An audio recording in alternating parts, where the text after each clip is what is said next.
Okay. Good morning, everybody. I'm so happy to see you all. And good afternoon to those of you in Israel. I love speaking about Eress Israel, teaching about Eress Israel. This is a topic I haven't spoken about before. And I had a few interesting conversations this morning with people that live in Elon, Moreh. We're going to talk about what Elon, Moreh is, if some of you saw my post. So I have extra new things to share with you. I'm going to share my screen and we will get started. Hey, Iyad, 1967, Israel was celebrating 19 years since the state was founded. And in a yeshiva called Yeshivat Merkaz Harav, there was a great big celebration and there were tons of speakers and everyone was really, really excited. And then towards the end, the last speaker came up and his name was Harav Yehuda Tzvi Cohen Cook. And he was Rabbi Abraham Cohen Cook's son, who was the first chief rabbi of Israel. And everyone's speaking, the night is almost over. And when Rav Tzvi Yehuda gets up, he says, 20 years ago, the UN declared the state of Israel, and we know that they had a certain part that was supposed to be for the Jews, a certain part for the Arabs. And he said, and everyone went out into the streets and was celebrating and dancing, but I didn't join those celebrations because for me, it was a terrible day. What do you mean terrible day? Everyone's joining and he thinks it's a terrible day.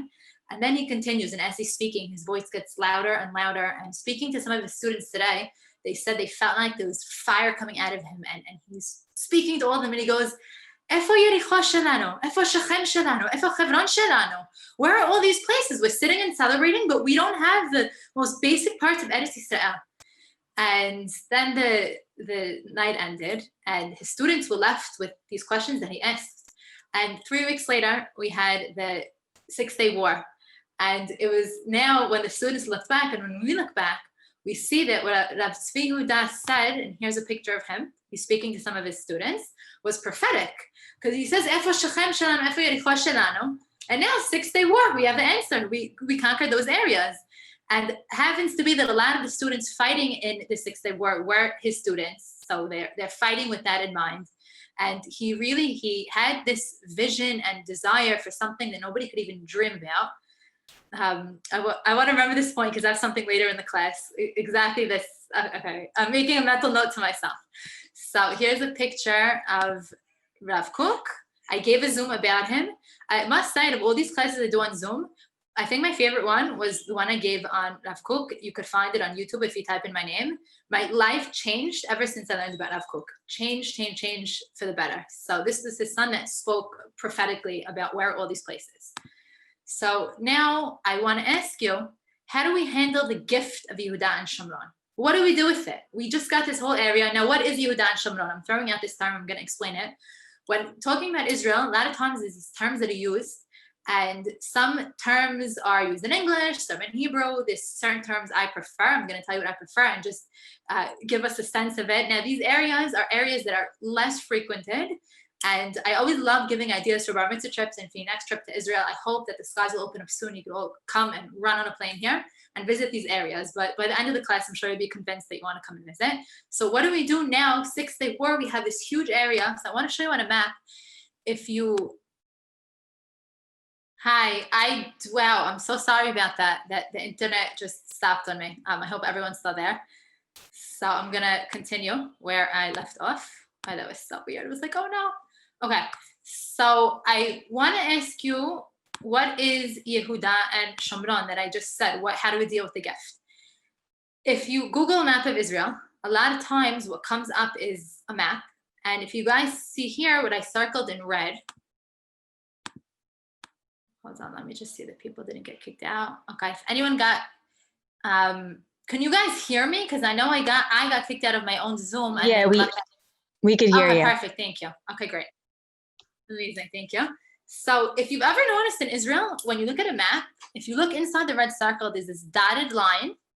And here where it says Gaza Strip is this dotted line, and it says West Bank. Now, in the news, if you open, whenever they refer to this area of Israel, they call it the West Bank. I never, ever use that term. I said, it's not the West Bank. Now, what is it referring to when they say West Bank? Well, over here, connecting the Kinneret and the Dead Sea is the Jordan River.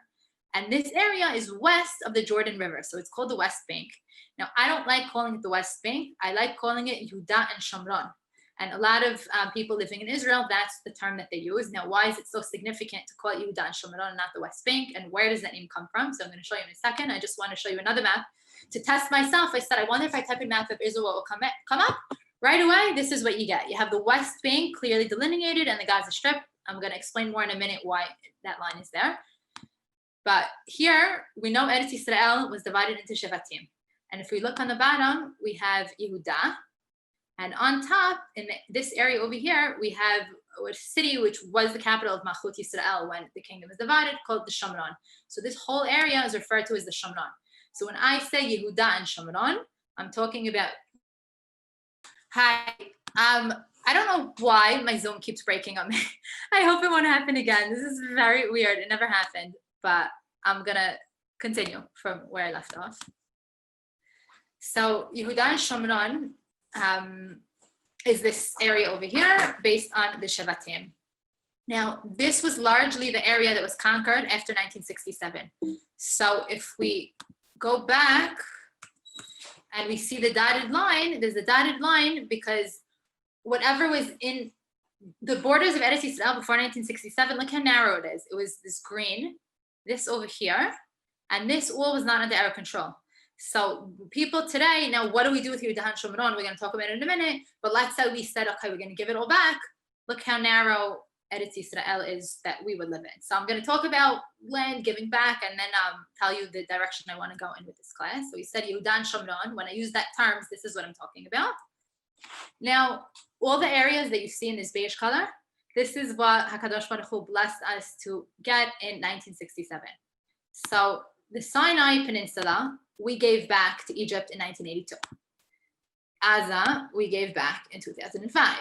The Golan, in 1981, there's something known as Chok Golan, where we said Golan is ours, we're officially adding it.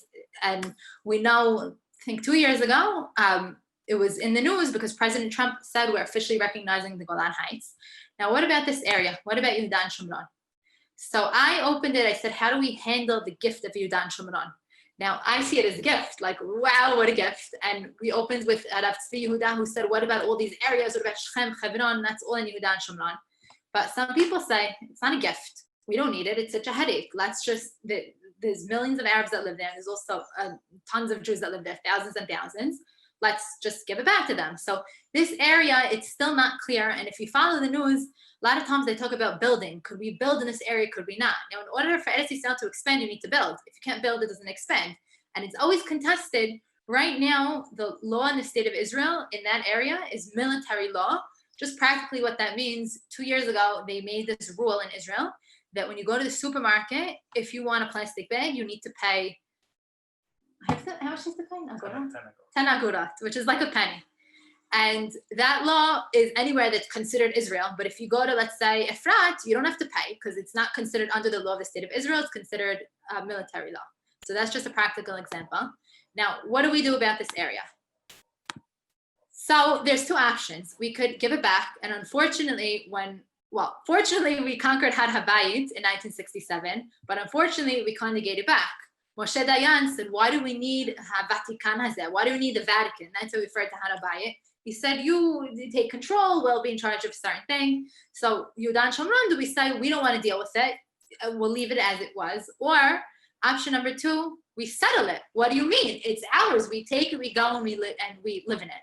So the approach that I prefer is the settle it approach. And I want to talk about some of the efforts to settle the land and what is it. And in all the bar mitzvah trips that I've guided, I think, let's say I did maybe 20, about I don't know, maybe 5 times I went to Yehuda and Shomron because people don't usually visit it. And you're going to see why it's the best place ever to visit when I continue. So I originally planned on speaking about a different topic. And then when I started reading Parashat HaShavua, I said, of course I'm going to speak about this week. Why? Because it's this week's parasha. This week's parasha, we open up Parashat Lech Lecha. Shem tells Abraham, Lech Lecha me'artzecha. And Abraham leaves, and he's 75 and he leaves Haran. He takes his wife, Lot, all their rechush, and they come to Eretz Canaan. And now this is very key pasuk. Vayavor Abraham ba'aretz ad mekom Shechem ad Elon Moreh ha'Kenani az ba'aretz. the first place that Abraham Avinu sets foot when he comes into Eress Israel is Elon Moreh. Where is Elon Moreh? Where is it in the map? Can we get to Elon Moreh? That's what we're going to discuss now. And we always like following in the steps of our avot. There's a famous line, Ma'aseh Avot Siman Lebanim. And this is where Abraham stops. He stops in Elon Moreh. And then after he gets to Elon Moreh, Hashem appears to him and says, Lizaracha etenet haaretz zot. And that's the first thing he hears. He's essentially hearing two promises in this, that he's going to have children and then he's going to get this land. And this all happened in Elon Moreh. So when I said, what do we do now that we have Yehuda and Shomron, that we got in the 6-Day War? Settle it. Why should we settle it? Because the stories of the Tanakh happened in Yehuda and Shomron. Now, there's many amazing cities in Eress Israel, and every city has its merit. Most people, when they come to Israel, they go to Tel Aviv, and it's a fun city. It's great. It's right near the beach. But the Tanakh didn't happen there. The Tanakh happened in Yehuda and Shomron. And the more connected we are to those areas of Eress Israel, the more connected we are to the Tanakh. And we said Elon Moreh is the first place. So what does it look like today? Could we go there? Again, I'm bringing up this pasuk. Abraham goes to Elon Moreh, and we said it's the first place he stopped when he entered Eress Israel. Today, a few of the goals are, I want to talk about the significance of Elon Moreh and visit there virtually with you. And I want to give you an idea for 3 activities. So when Bezrat Hashem you come with your families, you'll have a full day of fun things to do with them. So first, let's look at the map. I always like starting from Yerushalayim to see how far away it is. So we're starting in Yerushalayim. I Google map this very late at night, like 11 p.m. at night. So it might take a little bit longer during the day if there's traffic. But you drive up this highway and it takes about an hour and 25 minutes. You get to Elon Moreh. Now, I think this is one of the reasons why people don't usually visit it, because it's a long bus ride and people don't like being on the bus for so long. But if you leave early in the morning, you could stop along the way. I'll give recommendations to stop. So you can have a fantastic day. So that's how you get to Elon Moreh. And so you could see it in context of the map of Israel. It's kind of, it looks right in Yerushalayim is here, and here's Elon Moreh, Kinneret on top, and Yam HaMelech down south. So that's where it's located. Abraham enters Eress Israel, and this is where he stops off, the first place. How does it get started? So 6-Day War, we have control of Yehuda and Shomron. Now what do we do? There are a lot of Rav Kook students, they said, let's go and live there. Now it was barren hill, nothing there, rocks, no houses, no electricity, nothing. And the way a lot of towns in Eress Israel start, and it's really beautiful to see. Even today, if you come, you could go to a town or a neighborhood, and you see there's people living in caravans. Well, it starts really with tents. You have tents, and then you upgrade to caravans, and you have houses, and then you eventually build. The attempt to establish Elon Moreh, 7 times they started, and every time they started, the government would come, the army would come, and they would get rid of them. Why? Aren't they pro-Eress Israel? Why don't they say, of course, settle? Because they're also taking into consideration the Arabs that live in the area and what an Arab's going to say. And then there's always international pressure. What's America going to say? I watched this movie about the founding of Elon Moreh and similar areas, and a really, really nice line. The people that wanted to start, they went to Yigal Elon, who was at the time Sar HaAvodah, which he worked in the government, and they said, what's the best way to start a new settlement? Now, I don't really like the word settlement. In Hebrew, it's yishuv, but I'm just using the English equivalent. I don't like the word settlement because for me, it has this connotation, and I don't like calling them settlers either, that you're going and settling the land. I just feel like it's a little bit negative. It's ours, like we're going and living in what belongs to us. So anyway, they go to Yigal Elon and they say, what's the proper way to go and live in these new places? Do we wait for government approval? Do we get all the papers in order? And he's a member of the government, and he's telling this, it's not for publishing the newspaper, but he says that if you want to settle a new town in Eress Israel, what you do is you just go and do it, and then wait for the government approval to come after.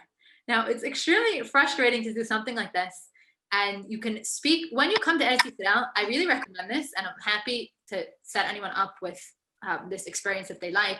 You could speak to people that started settlements and ask them, what was it like when your baby is crying and there's no electricity and you can't give your baby a bath? And this is really the kind of things that people did because they believe in living in Eress Israel. So they're gonna live in hard conditions. So 7 times they build, they start the settlement, the army gets rid of them. Again, army gets rid of them. The organization that started it was called Gush Emunim, if anyone ever heard of them. And then eventually they had this branch called Garin Elon Moreh, and they started Elon Moreh. You know, something on the name, I learned this about 10 minutes before the class, which I was so excited. If you look at the name, Elon, it could come from the word Allah. Allah in Hebrew means a swear or a promise. Moreh, we cut out from the word Torah, to teach. When Bnei Israel went into Eress Israel, right when they entered, and we're going to see later on pictures, they stood on Har Gerizim and Har Eval, and they heard Berachot and Kelalot, blessings and curses being read. And there, if we open Devarim, that is the area where Bnei Israel swore their allegiance to God. And it's so incredible. Avraham Avinu started out there, and now we have Bnei Israel standing on these mountains saying, yes, we want to accept God as our God. And this is all there. So could you imagine how lucky you are if you go to Israel and that's where you get to step, you get to walk on this land where it happened, you get to see it? How incredible. What would it do for your identity, for your kid's identity, to be able to connect that far? So that's Elon Moreh. This is a picture you could say from really long time ago. One of the things I would recommend doing if you're in Elon Moreh is one, if we put it, even putting aside the Tanakh aspect, which is staring at you. I don't think you could ever put that aside, but it's really, really beautiful. And this is a lookout. It's called Mitzpeh Elon. We're going to talk about who Elon was. And look at the gorgeous land you're looking at. And you're seeing this is what Bnei Israel was. Eress Israel. This is what they're looking at. Abraham Avinu, this is what he's looking at. And you get to connect to that. Now, as you're enjoying the beauty, you can also go on the swing. There's here, you see a table. If you want to have a nice lunch with your family, you could sit and all eat lunch, have a nice picnic lunch looking at this beauty. So what a way to start off the morning. So that's one of the things they have. I want to talk about who this is named after. Here's, you see benches. There was a soldier, his name was Elon Gabay, Hey Yudal and Hashem Yikom Damo, and he was killed. And what was unique about him, and we're going to Hi, I really want to thank everybody for their patience. I don't know why my Zoom keeps closing on me, and every time it closes behind the camera, I'm like, oh my gosh, what do I do? So thank you all for waiting and being patient. I really hope it won't keep happening, but if it does, I will come on the first second that I can. So I was talking about Elon Gabay. Okay, let me go back to him. Okay. Now, he was a lieutenant in the army, and he was given a group of soldiers. Now, Elon Gabay grew up in a place in Israel called Kiryat Tivon, which is very, very Chiloni. They're not connected to religion, and this is where he grew up, and he wasn't religious. And all of a sudden, he's given a group of soldiers that are coming from a yeshiva, which we're going to see, from Elon Moreh, which we're going to see in a few minutes. We're going to talk about it. And religious people have their own language of their own, and the way they talk about holidays, and they just have their own lingo. And he's looking at them, and he's wondering, what's going on? Like every Thursday, they're all leaving. Why are they all leaving? Because they have a wedding. Every Thursday, someone else has a wedding. And he's wondering how he's going to connect to these soldiers that they're so different than him. And as time goes on, he begins to love them, and they really connect on such a deep level. And unfortunately, Elon is killed. And one of the things that his soldiers and the yeshiva decides to do is they want to build the beautiful lookout that we saw. And there's also this tradition that the students of the yeshiva and Elon Moreh, which we're going to see in a minute, every Shabbat they go to the lookout in memory of Elon. And I think it's really beautiful how a lot of times families, Bezrat Hashem, no one should ever need to do something like this ever again, because everyone will be alive. But this was their response. They said, let's do something beautiful. And I want to shout out to a friend, Elliot Kayhan, who gave me the information. I see he's on Zoom right now.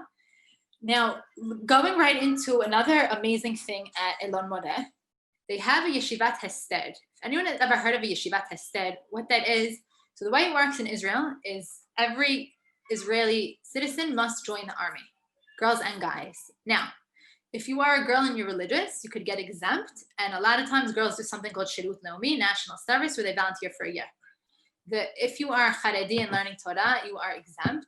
Now, the way it started originally, I gave a Zoom about Ben Gurion. It's from the founding of the state, right after the state was founded in 1948, and it's right after the Holocaust. So a bunch of people went up to Ben Gurion and they said, we need to learn Torah because all yeshivot were destroyed.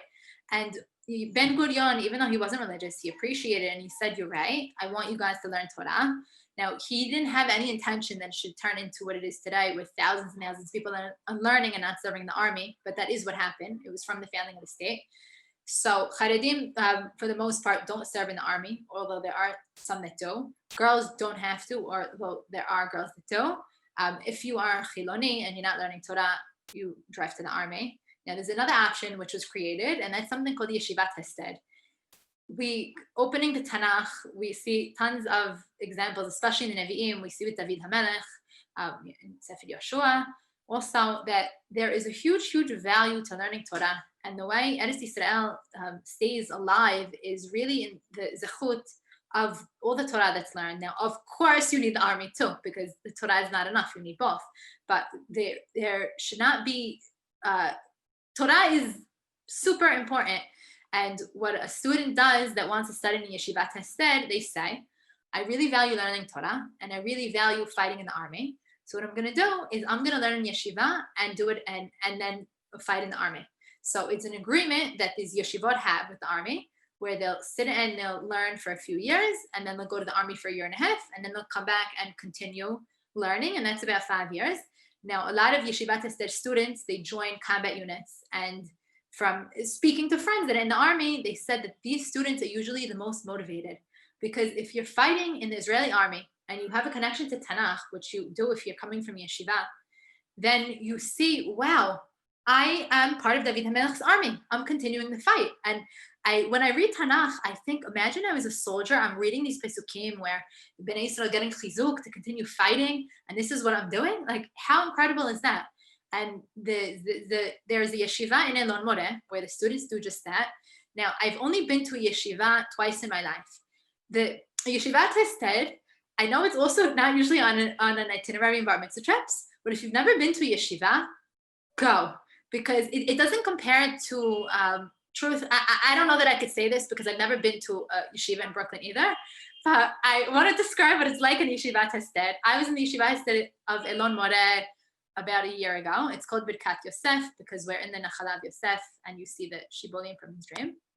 Now, this is the boys' band in the Bet Midrash, and it looks to me like they're in the middle of Amidah. And you see how colorful it is, and you see all the books. When I was in the Yeshivat Hesed, I kind of peeked, and also I can't really go in. It's all guys learning. What am I doing there? I can't really go in. And then one of the students walked out that spoke English, and he was explaining about it. And I said, what's going on there? Is it lunchtime? And then I was embarrassed asking the question. Why do I think it was lunch? Because it was so loud. It was very chaotic. I said, okay, they're clearly having lunch. And then he said, no, this is not lunchtime. This is what it sounds like all the time. I'm like, what do you mean this is what it sounds like? He says, this is a Kol Shel Torah. When you're learning Torah, everyone is excited, and they learn in Chavrutot, usually in pairs.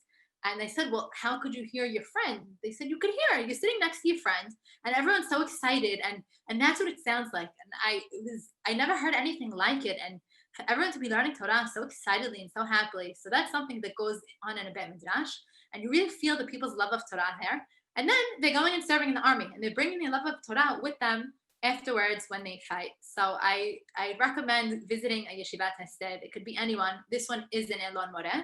So if you go to Elon Moreh, which I hope you will, you can totally go and visit their yeshiva. So that's another thing that they have. Here's some more pictures. Yom Yerushalayim is celebrating, which reminds me of a very good story that I have. 2 years ago, I think, I was walking in the streets of Jerusalem on Rehov Yafo, and all of a sudden I see this group of high school boys screaming and chanting, and I don't really even know what they were saying.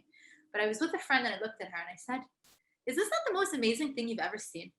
Could you imagine a group of high school boys? Now, in Israel, a lot of times when they go to high school, it's not like we have in the community where you go to school and then you come back and sleep at home. They sleep with their high school. So they're leaving the house from 14 years old.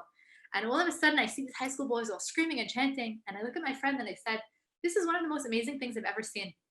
Because to see high school boys so motivated, I wish my sons would be so motivated about something like this. And they're not being motivated about sports or social media or something. They're being motivated about a connection, something related to Eress Israel that they feel so strongly and deeply about that they're going and chanting in the streets. And then I said, wow, imagine raising children like that, a high school boy.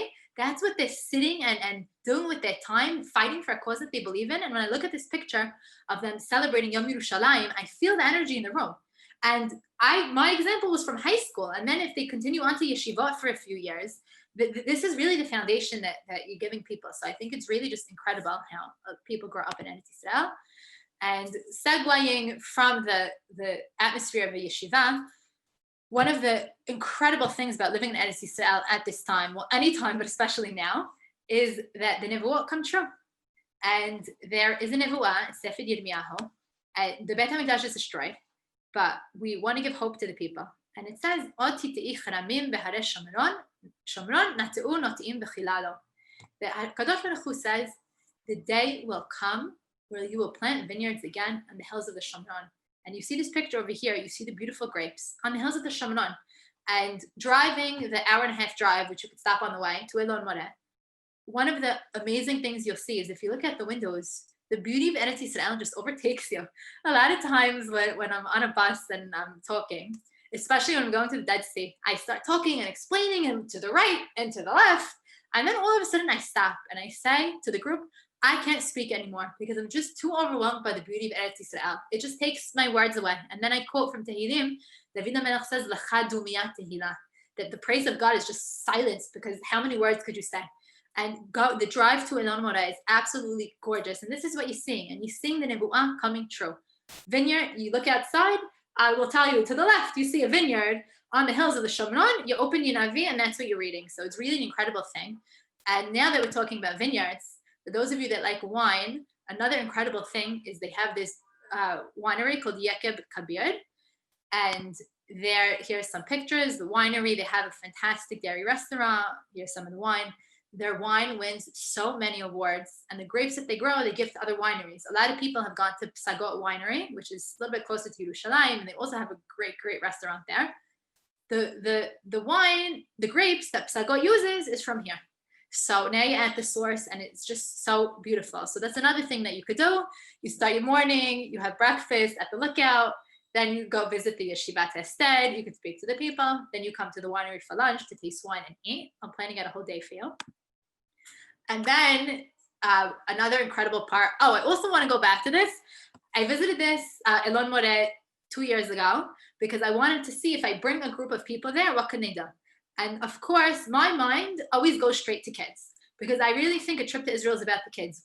We want to give our kids experiences that they'll remember forever. We want their roots to be very strong related to Eress Israel. So I always ask, well, what could the kids do? What could the kids do? Because the kids can't drink wine. Okay, you give them grape juice. But they said, what else? A 3-year-old's not going to sit there and drink grape juice. And they were so creative. The man that started this vineyard, his name is Itamar. He said, if the kids come, we'll make kites and there's amazing wind and they'll fly kites. I'm like, oh my gosh, that's so fun.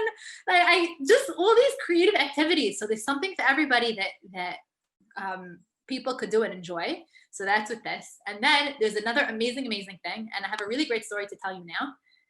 There is this farm in Elon Moreh called Chavat HaShkedim. Chava is farm, Shkedim is almonds.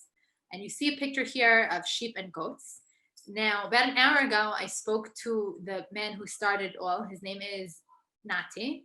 And I'm going to tell you at the end how old he is because I'm sitting and talking to him on the phone. And I wanted to ask him how old he was, but I'm like, I don't know if I can. Then I said, Adele, you're in Israel. Israelis don't care. They just ask whatever they want. So I said, okay. Said Shalish Oven Kamata, and then I'm going to tell you his age at the end because I heard it at the end and it blew me away. After I'm going to tell you what this is.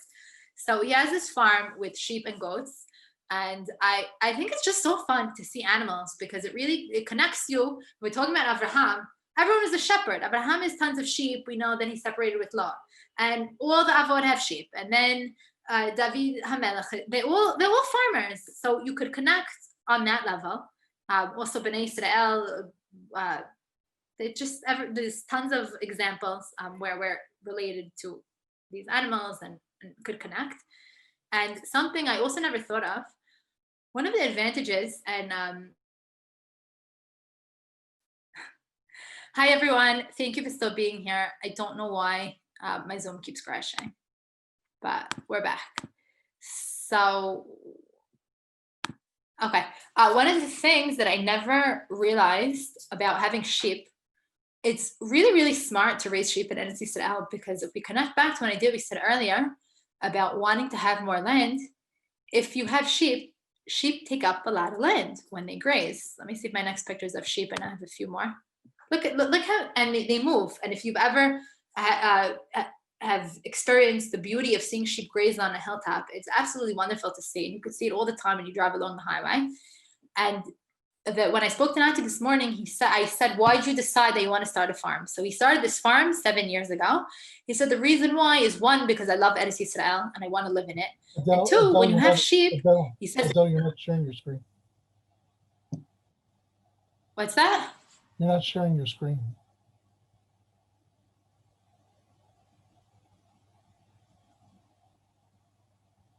I don't know what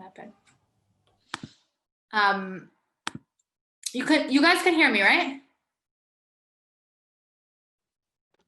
Yeah, we hear you. One of the nice things about having sheep that Nati said is we could get more land.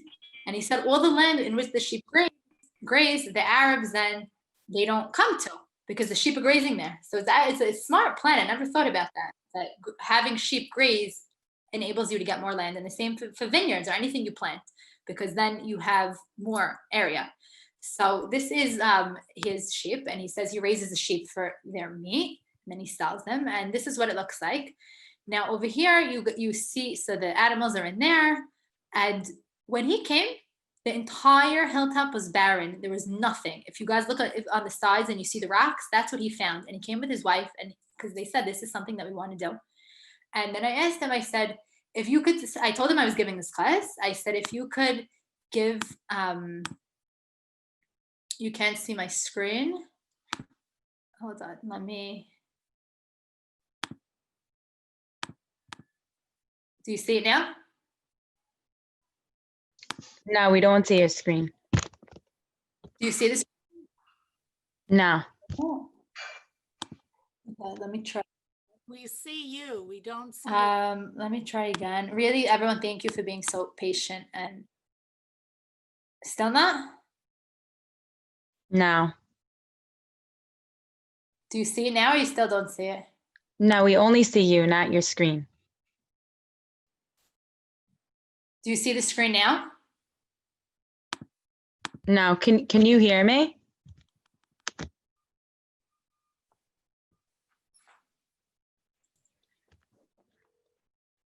Yeah, I could hear you. So we don't see your screen. Yeah, I hear you. I'm gonna try one more time, and then if you can't see it, you could just see me. It's not so critical to see, but it does enhance. You could see it or you can't see it? Still. No, we can't see it.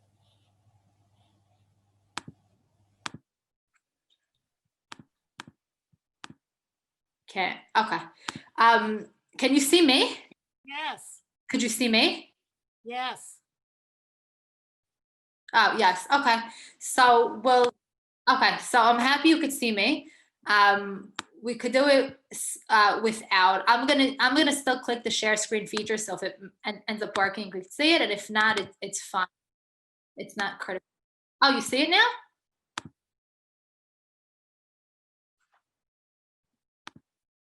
Okay. I'm gonna. If you could see it, great. If not, it's okay too. So the way the farm started is it was barren, there was nothing, and he came with his wife and he wanted to build it. And then I asked him, I said, do you have a message that you want to share with people that don't live in Eress Israel? And you see if you could see the screen, you see the sheep here on the side. He said, yes, I want to tell people that we are living in a time where the Nevuot are coming true.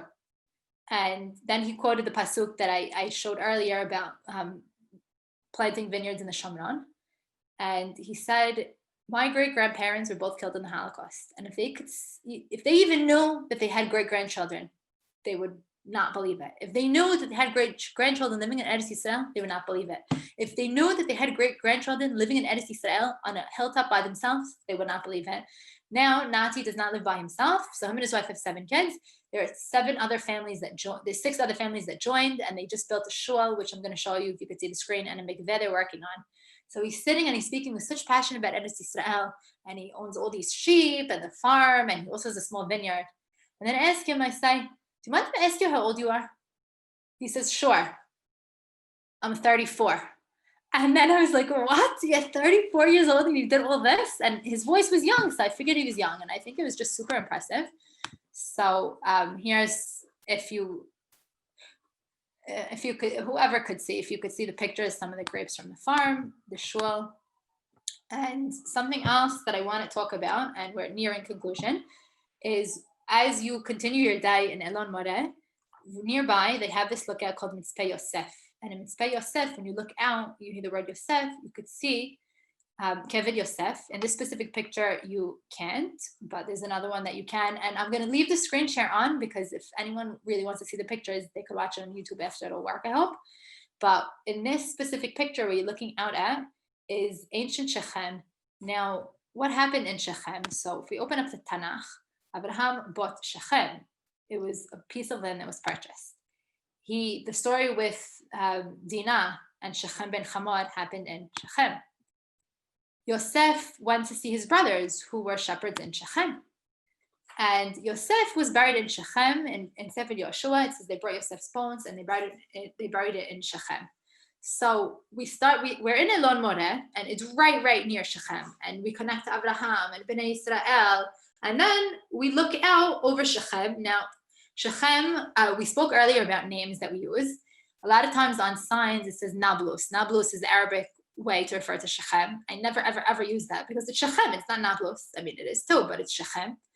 And it's completely Arab city today. It's not safe to go in there. There are organized trips to Keved Yosef to go and see there. And this is what I wanted to say in the beginning of the class. Here, I'll go to the next.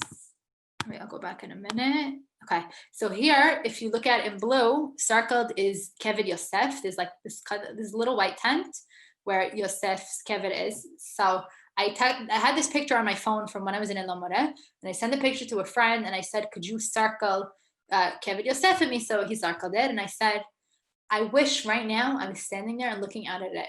He says, I wish I was there. I said, you know what? You're right. I'm not dreaming big enough. I'm saying I wish I could look out at it. You're right. I wish I was in Shechem. I wish Shechem could be ours. And then I thought of Tzvi Yehuda with a bigger vision than other people who couldn't even imagine it.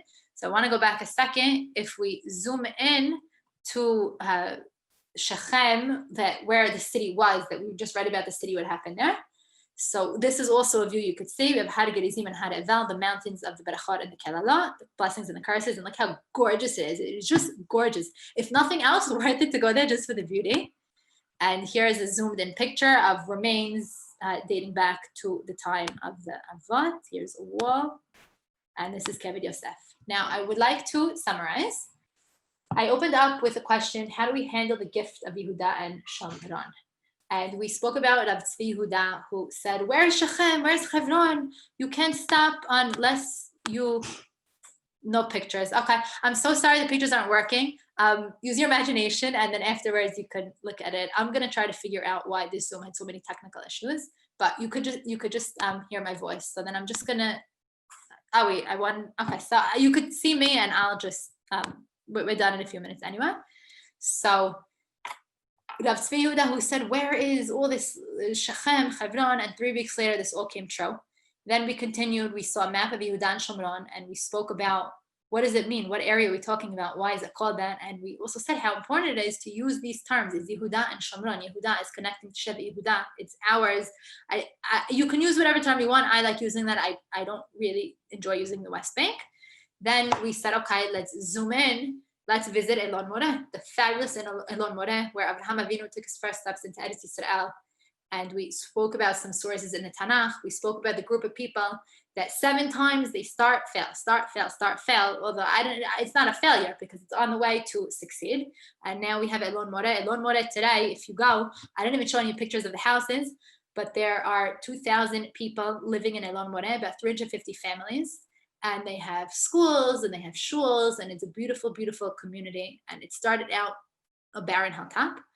And we said settling the land that if I'm going to answer the question, how do we handle the gift? We handle the gift by using it. And when you, right, if you give a gift to your children, you want them to say thank you. But if they're going to just put it on the side and not use it, then how much do they appreciate the gift? And the biggest way we could appreciate the gift of Yudan Shomron is one, I'd say, by living there. And if not by living there, then, oh my God. Oh, okay. If not by living there, then by going and visiting, because visiting there, it gives chizuk to the people that are living there, and it gives chizuk to ourselves and our children. And we're showing HaKadosh Baruch Hu, we love your land. We want it. We want to connect to the avot that stepped here. And I only mentioned Elon Moreh. There's so many other places in the Tanakh that are in the area of Yehuda and Shomron that you can visit and experience and soak in and connect to your roots and to your history. So that's that. And then to just summarize, what could you do at Elon Moreh? So we opened up with Mitzvah Elon, with the lookout.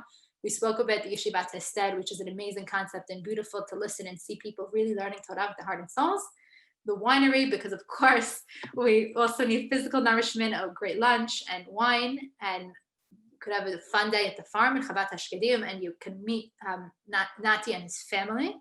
And of course, you could end the day, if you want to connect even deeper in the Tanakh, connect to Yosef, where you could look out at Shechem, where all the stories happen, and at Keved Yosef. I want to thank you all for coming. I'm so sorry about the technical issues, but I'm grateful that even with that, we're still able to connect. How amazing. I could be in Israel. You can be wherever you are, and we can do this. If anyone has any questions, I would be happy to answer. Otherwise, I'm looking forward to see you next week. Thank you all for joining.